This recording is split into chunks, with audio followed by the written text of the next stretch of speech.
বর্ষাকাল মানেই কিন্তু ইলিশ মাছ খাওয়া। আর আজকে আমি তৈরি করব ইলিশ মাছের একটা খুবই সিম্পল ভাপার রেসিপি। আর এই ইলিশ মাছটা কিন্তু বাটি করেই ভাপা করতে হয় জলের মধ্যে দিয়ে। তো চলুন শুরু করছি আজকের আমাদের রেসিপি, বাটিতে ইলিশ ভাপা।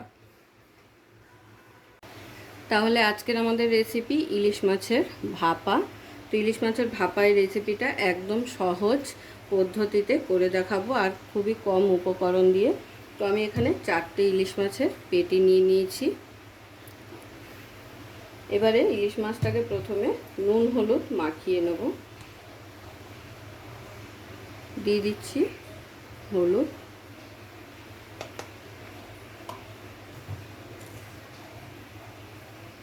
দিয়ে দিচ্ছি নুন,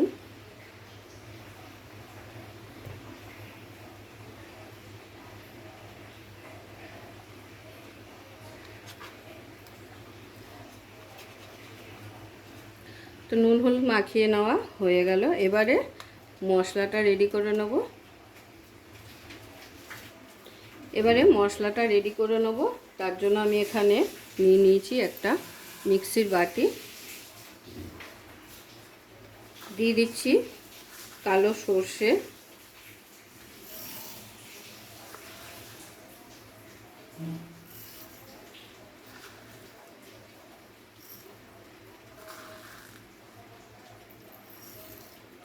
মাছের পরিমাণ বুঝে কিন্তু সর্ষেটা নিয়ে নিতে হবে। আর এই সর্ষেটাকে প্রথমে আমি শুকনো গুঁড়িয়ে নেব।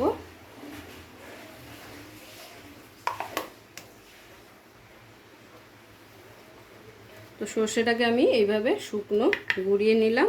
এরপরে এখানে দিয়ে দেবো ঝালের জন্য কাঁচা লঙ্কা আর সর্ষেতে সামান্য একটু নুন দিয়ে পেস্ট করলে সেটা কিন্তু তিতো হয় না। দিয়ে দিচ্ছি 2টো এলাচের দানা। এরকম সর্ষের সাথে এলাচের দানা দিয়ে পেস্ট করে ইলিশ মাছ করে খেয়ে দেখবেন, অসাধারণ লাগে, খুব সুন্দর একটা ফ্লেভার বেরায়। আর এবারে দিয়ে দেবো জল পরিমাণ মতো, দিয়ে এটার একটা স্মুথ পেস্ট তৈরি করে নেব।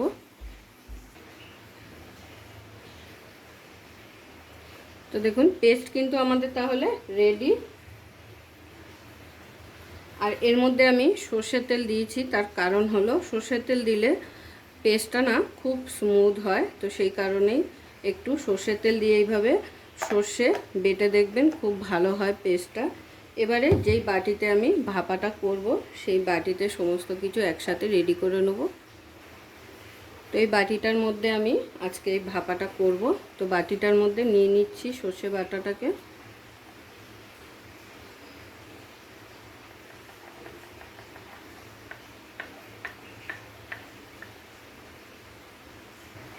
তো পুরো সর্ষে বাটাটা এর মধ্যে নিয়ে নিয়েছি। আর মিক্সির বাটিটা ধুয়েও কিন্তু একটু সামান্য পরিমাণ জল দিয়ে দিয়েছি। এবারে এখানে দিয়ে দেবো পরিমাণ মতো একটু লবণ,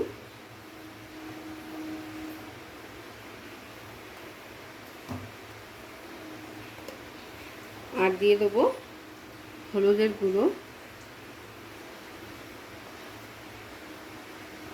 আর কিন্তু তেমন কোনো মশলা এখানে পড়বে না। এবারে খুব ভালো করে এগুলোকে সর্ষের সাথে মিশিয়ে নেব।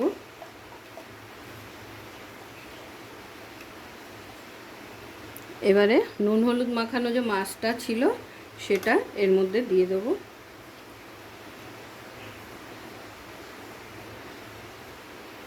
তো আমাদের মাছ কিন্তু মাখিয়ে নেওয়া একদম রেডি।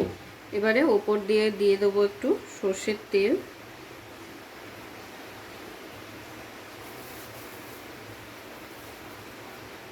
আর দিয়ে দিচ্ছি গোটা কাঁচা লঙ্কা।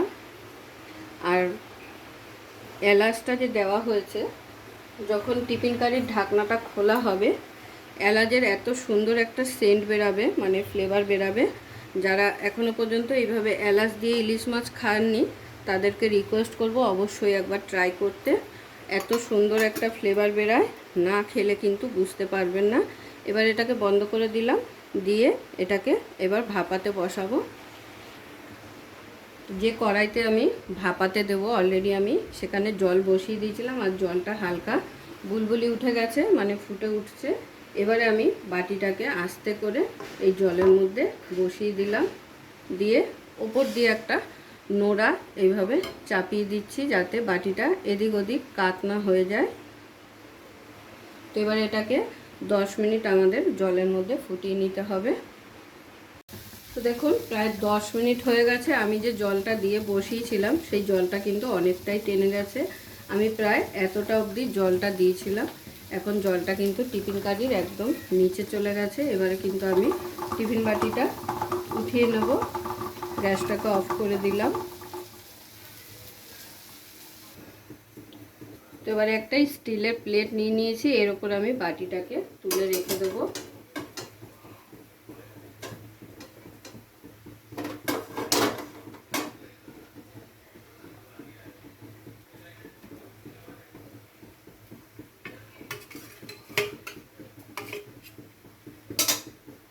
এবারে বাটিটাকে একটু ঠান্ডা করে নিয়ে খুলে আপনাদের গরম গরম দেখিয়ে দিচ্ছি। তো প্রায় 5 মিনিট আমি রেস্টে রেখেছি বাটিটা। এবারে আমি খুলে দেখিয়ে দিচ্ছি কতটা অসাধারণ লাগছে দেখতে, দেখুন। আর এত সুন্দর একটা ফ্লেভার বেরিয়েছে। এইভাবে যদি না করেন তাহলে কিন্তু বুঝতেই পারবেন না যে কতটা সুন্দর ফ্লেভার বেরায়। তাহলে আজকের আমার এই ইলিশ মাছের রেসিপি আপনাদের কেমন লেগেছে? অবশ্যই ভালো লেগেছে। যদি ভালো লেগে থাকে তাহলে প্রতিবারের মতো লাইক, কমেন্ট, শেয়ার করতে কিন্তু ভুলবেন না।